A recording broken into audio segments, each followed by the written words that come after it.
நம்ம இப்போ என்ன பார்க்க போகிறோம் அப்படின்னா இயற்கணிதம். இயற்கணிதத்தில் பல்லுறுப்பு கோவையின் மதிப்பு மற்றும் பூஜ்ஜியங்கள். முதல்ல நம்மளுக்கு பல்லுறுப்பு கோவைனா என்னன்னு தெரியும். அதுக்கப்புறம் தான் நம்ம பல்லுறுப்பு கோவை மதிப்பு பூஜ்ஜியங்கள் அதெல்லாம் நம்ம பார்க்க முடியும். பல்லுறுப்பு கோவைனா முதல்ல என்ன? மாறியும் மாறிலிகளும் சேர்ந்த தொகுப்பை தான் நம்ம என்னன்னு சொல்ல முடியும், பல்லுறுப்பு கோவைன்னு நீங்க சொல்லலாம். ஸோ மாறினா என்ன, மாறிலினா என்ன? மாறிகள் அப்படின்னா அதோடைய மதிப்புகள் மாறிட்டே இருக்கும். இப்போ எக்ஸ், ஒய், இசட் இந்த மாதிரி அதோட மதிப்புகள் தொடர்ச்சியா மாறிக்கிட்டே இருக்கும். ஒரு நிலையான மதிப்பு கிடையாது. மாறிலிகள் அப்படின்னா அதோட மதிப்பு மாறவே மாறாது எப்பவுமே. 1னா 1 தான், 2னா 2 தான், 3னா 3 தான். ஸோ மாறிலிகள் நமக்கு தெரிஞ்சிடுச்சு. மாறி தனியா நம்மளுக்கு தெரியும், மாறிலிகள்னாலும் நம்மளுக்கு தனியா தெரியும். ஆனா இதை ரெண்டையும் சேர்த்த தொகுப்பைத்தான் நீங்க என்ன சொல்லலாம் அப்படின்னா பல்லுறுப்பு கோவைன்னு சொல்லலாம். நீங்க எப்படி சேர்க்கலாம்?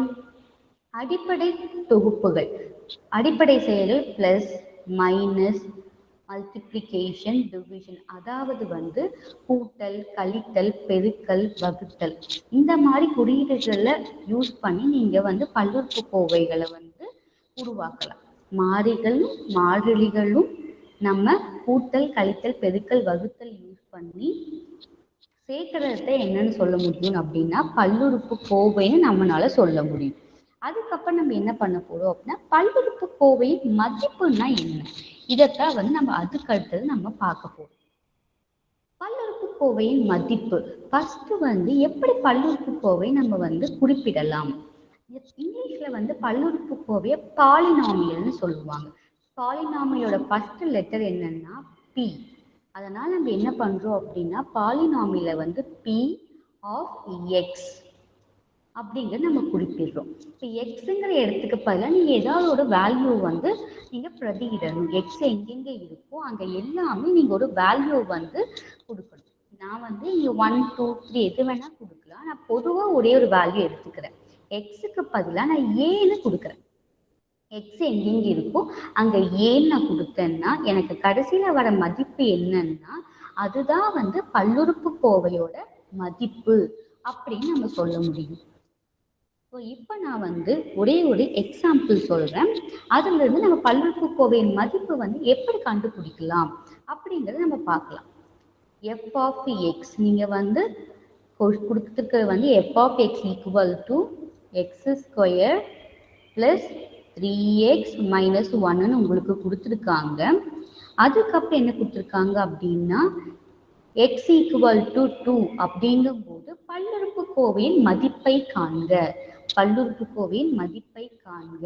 இப்போ எக்ஸுங்கிற இடத்துல நீங்க என்னன்னு கொடுக்கணும் அப்படின்னா 2ன்னு கொடுத்து கடைசியில என்ன ஆன்சர் உங்களுக்கு வருதோ அதுதான் பல்லுறுப்பு கோவையின் மதிப்பு. ஸோ எக்ஸ் எங்கெங்க இருக்கோ அங்கே எல்லா பக்கமும் 2ன்னு கொடுங்க. X equal to 2, x equal to 2ன்னு நீங்க எல்லா பக்கமும் கொடுக்கணும். 2 ஸ்கொயர் பிளஸ் எக்ஸுங்கிற இடத்துல 2ன்னு கொடுங்க மைனஸ் 1. ஸோ 2 மல்டிப்ளைட் பை 2 நம்ம என்ன எடுத்துக்கலாம், 2 ஸ்கொயருங்கிறது என்னன்னா 2 மல்டிப்ளைட் பை 2ங்கிறது தான் மீனிங். So 2 2 4 plus 3 2 6 minus 1. இப்போ ஒரே மாதிரி குறியீடுகள் இருக்கிறத ஃபர்ஸ்ட் நீங்க எடுத்துக்கணும். அதுக்கப்புறம் மாறி இருக்க குறியீடுகளை அப்படி எடுத்துக்கலாம். 6 கூட்டல் 4 என்ன 10 மைனஸ் 1. 10லேருந்து 1 போச்சுன்னா உங்களுக்கு என்ன கிடைக்குது 9ன்னு கிடைக்கிது. ஸோ இந்த 9 அப்படிங்கிறதா என்னன்னா உங்களுடைய மதிப்பு. பல்லுறுப்பு கோவையின் மதிப்பு என்னன்னா 9. இதே போல நான் இன்னொரு கேள்வி எடுத்துக்கிறேன். பயிற்சியிலிருந்து நான் எடுக்கிறேன்.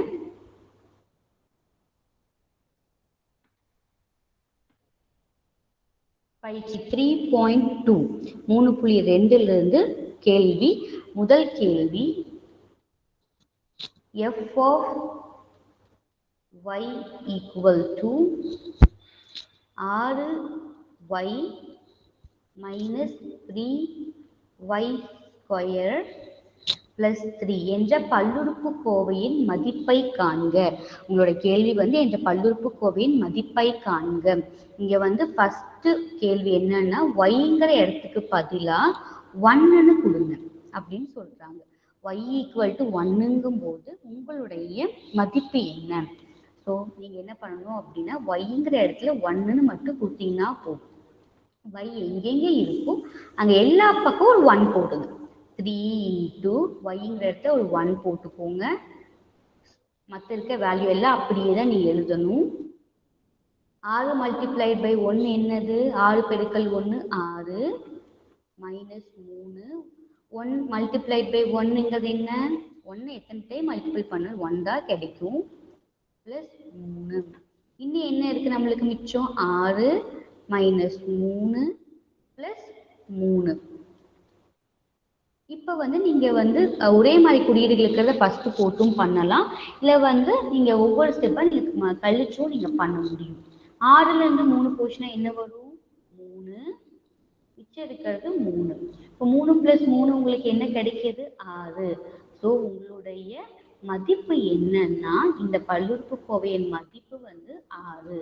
இந்த மாதிரி தான் நீங்க வந்து பல்லுறுப்புக்கோவையோட மதிப்பு வந்து கண்டுபிடிக்கணும். கொடுத்துருக்கிற x வேல்யூவா இருந்தாலும் y வேல்யூவா இருந்தாலும் நீங்க அதை வந்து பிரதியிட்டு கண்டுபிடிக்கிறது தான் வந்து பல்லுறுப்புக்கோவையின் மதிப்பு. அதுக்கப்புறம் நம்ம என்ன பார்க்க போறோம் அப்படின்னா பல்லுறுப்புக்கோவையின் பூஜ்ஜியங்கள்னா என்ன அப்படிங்கிறது பார்க்க போறோம். கொடுத்துருக்கிற பல்லுறுப்புக்கோவையோட ஒரு மதிப்பை நம்ம வந்து பிரதியிடணும். கடைசியா வர ஆன்சர் வந்து 0 அப்படின்னு வந்துச்சு அப்படின்னா அது வந்து கண்டிப்பா அந்த பல்லுறுப்புக்கோவையின் பூஜ்ஜியங்கள் அப்படின்னு நம்ம எடுத்துக்க முடியும். இப்ப வந்து ஒரு எக்ஸாம்பிள் நான் சொல்றேன். p of x =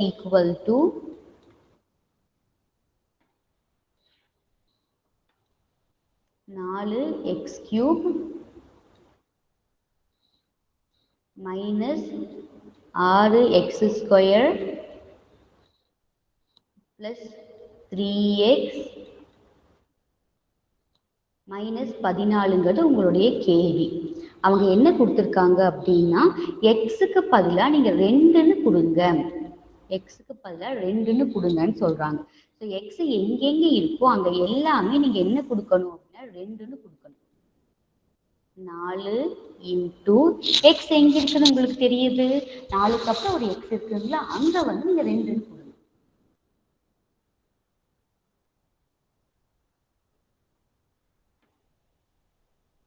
(2² + திருப்பி ஒரு x இருக்கு அதனால 2ன்னு கொடுங்க -14. இதுக்கப்புறம் நம்ம வந்து இதை சுருக்கினா மட்டும் போதும். 4 × 2³ கொடுத்துருக்காங்க. 2³ என்ன? 3 டைம் நீங்க 2 போடணும்னு அர்த்தம். 2 × 2 × 2. ஸோ நம்மளுக்கு என்ன கிடைக்கும் அப்படின்னா 8ன்னு கிடைக்குது. -6 × 2² என்ன? 2 வந்து நீங்க 2 டைம் போடணும்னு அர்த்தம். 2 × 2 = 4 ப்ளஸ் மற்ற இருக்கிற வேல்யூவை நீங்க அப்படியே வச்சுக்கோங்க. அதுக்கப்புறம் இருக்கிற ஸ்டெப்ல நம்ம அதை சிம்பிளிஃபை பண்ணிக்கலாம். 8 × 4 8 4 நம்மளுக்கு என்ன கிடைக்கும்? 32ன்னு கிடைக்கும். 6 × 4 24 ப்ளஸ் 3 2 6 3 × 2 வந்து 6 நம்மளுக்கு கிடைக்குது -14. இதுக்கப்புறம் நீங்க என்ன பண்ணணும் அப்படின்னா ஒரே மாதிரி இருக்க குறியீடுகள் நீங்க ஃபர்ஸ்ட் கூட்டிட்டு அதுக்கப்புறம் மிச்சத்தையும் நீங்க ஒரே இதா போட்டாலும் ஓகே. இப்போ நான் வந்து 32 6 ரெண்டுக்குமே ஒரே பிளஸ் குறியீடு இருக்குன்னா அதை நான் ஃபர்ஸ்ட் போடுறேன். 32 + 6ங்கிறது என்ன நம்மளுக்கு வரும்? 38. அதுக்கப்புறம் இருக்கிறது வந்து 24 14. ஸோ -24 -14 குறியீடுகள் வந்து ஒரே மாதிரி இருக்கனால நம்ம கூட்டணும். 4 + 4 8 2 + 1 3 -38ன்னு எனக்கு கிடைச்சிருக்கு. ஸோ எனக்கு இது ரெண்டு எனக்கு கழிச்சுன்னா எனக்கு என்ன கிடைக்குது? லாஸ்ட்ல 0 கிடைக்குது. ஸோ நம்மளுக்கு என்ன வேணும்? 0ன்னு கிடைக்கணும். ஸோ 0ன்னு கிடைச்சிருச்சு அப்படின்னா கண்டிப்பா இந்த பல்லுறுப்புக்கோவையின் ஒரு பூஜ்ஜியமா நம்ம இதை எடுத்துக்கலாம். எக்ஸ் ஈக்குவல் டு 2ங்கிறது என்னன்னா இந்த பல்லுறுப்புக்கோவையின் பூஜ்ஜியங்களில் ஒன்று அப்படின்னு நம்ம எடுத்துக்க முடியும். இதுதான் வந்து பல்லுறுப்புக்கோவையின் பூஜ்ஜியங்கள். இதே போல நான் இன்னொரு எக்ஸாம்பிள் வந்து சொல்றேன். அது வந்து பூஜ்ஜியங்களா இல்லையா அப்படின்னு நீங்க சொல்லணும்.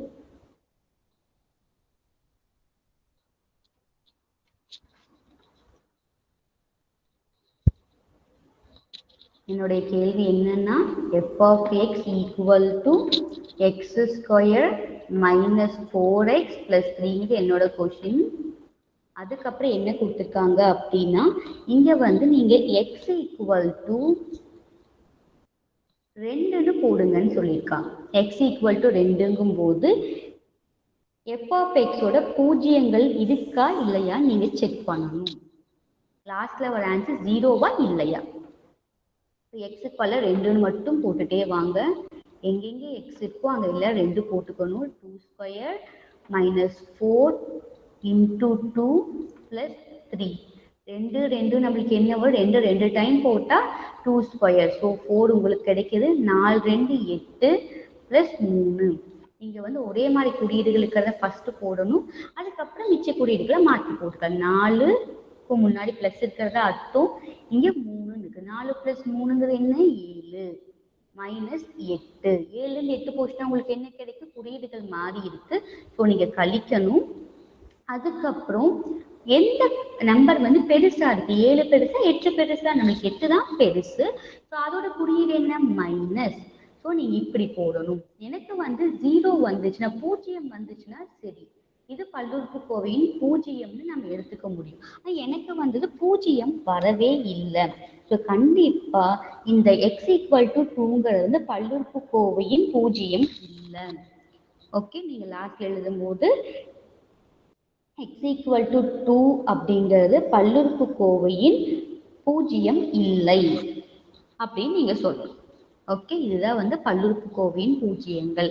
லாஸ்ட்ல 0 வந்துச்சு அப்படின்னா நீங்க வந்து பூஜ்ஜியம் அப்படின்னு சொல்ல முடியும். லாஸ்ட்ல 0 வரல அப்படின்னா அது பூஜ்ஜியமா இருக்க முடியாது, அந்த பல்லுறுப்புக்கோவையின் பூஜ்ஜியம் இல்லை அப்படின்னு நீங்க சொல்ல முடியும். அதுக்கப்புறம் நாம பார்க்க போறது பல்லுறுப்புக்கோவையின் மூலங்கள் எப்படி ஃபைண்ட் பண்றது. பல்லுறுப்புக்கோவையின் மூலங்கள்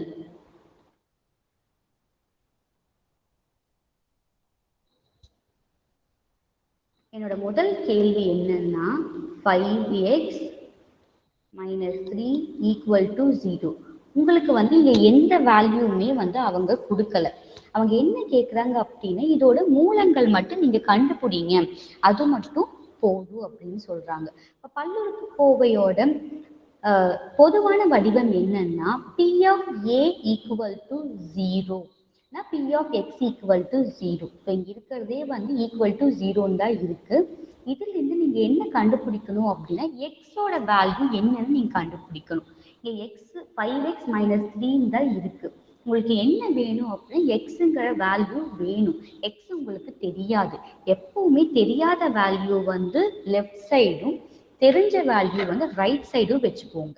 இப்போ எக்ஸுங்கிறது உங்களுக்கு தெரியாது, ஆனால் அது கூட என்ன டேர்ம் இருந்தாலும் பரவாயில்ல, அப்படியே வச்சுக்கோங்க. ஈக்குவல் டு இப்போ -3ங்கிறது வந்து லெஃப்ட் சைடில் இருக்கு. லெஃப்ட் சைட்லேருந்து இது ரைட் சைடு வரும்போது கண்டிப்பாக அது +3ன்னு மாறிடும். ப்ளஸ் போட்டாலும் ஒன்று தான், போடலைனாலும் ஒன்று தான். ஓகே, 5xங்கிறது எக்ஸுங்கிறது தெரியாதது கூட என்ன மதிப்பு இருந்தாலும் பரவாயில்ல, நீங்கள் அப்படியே தான் போட்டுக்கணும்.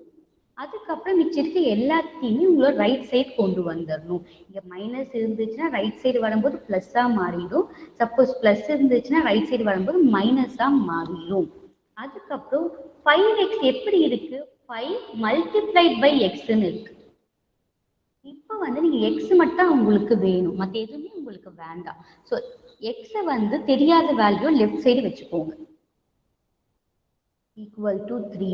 இங்கே வந்து நான் சொல்லியிருக்கேன் ப்ளஸ்ஸாக இருந்துச்சுன்னா மைனஸ்ன்னு மாற்றணும், மைனஸாக இருந்தால் ப்ளஸ்ன்னு மாற்றணும், மல்டிப்ளிகேஷன் இருந்தால் டிவிஷன் மாற்றணும், நீங்கள் டிவிஷன் இருந்துச்சுன்னா மல்டிப்ளிகேஷனும் மாற்றணும். இதுதான் உங்களுடைய ஜென்ரல் ரூல்.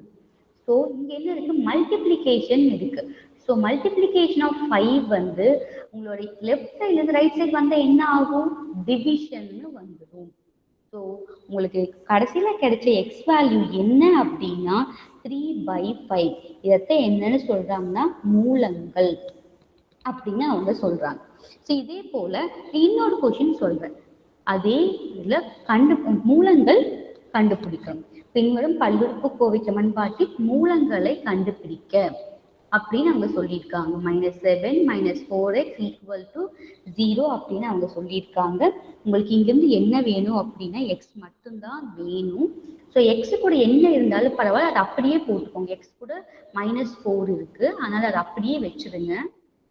= இந்த -7 இங்க வந்துச்சுன்னா என்ன ஆகும், லெஃப்ட் அண்ட் ரைட் வரும்போது -7ங்கிறது வந்து +7 மாறிடும். பிளஸ் போட்டாலும் ஒண்ணுதான், போடலைனாலும் ஒண்ணுதான். -4 × x இது எப்படி இருக்குதுன்னா பெருக்கல்ல தான் இருக்கு, அங்க எதுவுமே போடலைனாலும் அது பெருக்கல் இருக்கிறதா தான் மீனிங். உங்களுக்கு என்ன வேணும், எக்ஸ் மட்டும்தான் உங்களுக்கு வேணும். ஸோ அதை மட்டும் லெஃப்ட்ல வச்சுக்கோங்க. மிச்சம் எல்லாத்தையும் அப்படியே எழுதணும். ×-4 மல்டிபிள் இருந்தால் நீங்க எப்படி மாத்தணும், டிவிஷனுக்கு மாத்தணுமா இல்லையா? ஸோ -4. உங்களுக்கு லாஸ்ட்ல கிடைச்ச ஆன்சர் என்னன்னா x = நீங்க மைனஸ் நீங்க இங்க கூட எழுதிக்கலாம். x = -7/4. இதுதான் வந்து பல்லுறுப்புக்கோவையின் மூலங்கள். நம்ம இன்னைக்கு பார்த்தது வந்து பல்லுறுப்புக்கோவையின் மதிப்புன்னா ஒரு வேல்யூவை நீங்க பிரதியிட்டு கண்டுபிடிக்கணும். பூஜ்ஜியங்கள்னா கடைசியில வர ஆன்சர் 0வா இல்லையான்னு நீங்க பார்க்கணும். மூலங்கள் அப்படின்னா எக்ஸ் வேல்யூவோ இல்ல y வேல்யூவோ நீங்க கண்டுபிடிக்கணும். ஓகே.